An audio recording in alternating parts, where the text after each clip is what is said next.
Nah, konkret aja nih Pak. Gimana Bapak mau nyelesain masalah kontrak dan outsourcing Pak? Seperti apa Pak? Konkret aja. Gini,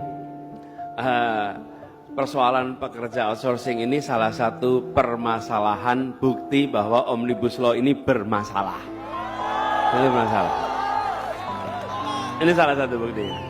Nah, menurut saya agar ini berkeadilan, prinsip easy hiring, easy firing tidak boleh diteruskan lagi.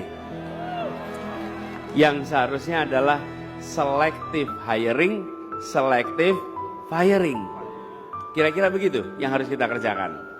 Dan sebisa mungkin mengutamakan status menjadi pekerja tetap,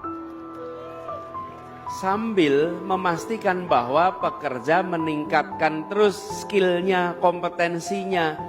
Jadi kalau ada istilah it takes two to tango, perlu dua-duanya. Di satu sisi memberikan kepastian pekerjaan, di sisi lain yang pekerjanya meningkatkan skill, dan negara harus hadir untuk pekerja meningkatkan kompetensi dan skillnya supaya itu bisa bisa fair. Sebenarnya Gus Imin yang seharusnya ada di sini, beliau masih di perjalanan.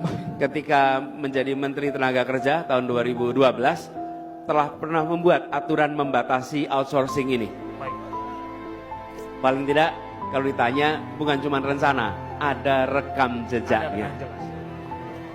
Lalu harus ada badan di dalam kementerian ataupun di luar yang secara khusus melakukan pemantauan atas praktek-praktek outsourcing ini. Yes. Untuk memastikan bahwa ada tunjangan, ada pemenuhan hak-haknya dengan baik, tidak bisa PHK semaunya, dan seluruh kewajiban yang harus ditunaikan perusahaan itu terlaksana. Jadi kami melihat praktek ini bukan praktek yang patut diteruskan.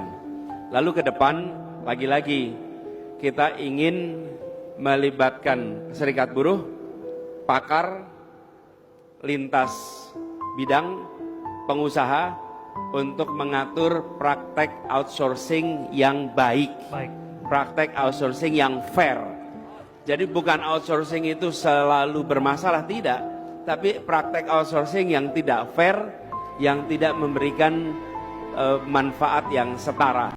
Saudara, kesehatan nggak bayar, subsidi listrik, subsidi BBM, kemudian sekolah harus kita bikin nggak bayar, gratis. Kemudian kita akan kasih makan siang, kita bantu pengusaha, ya, pengusaha, dan kita buruh.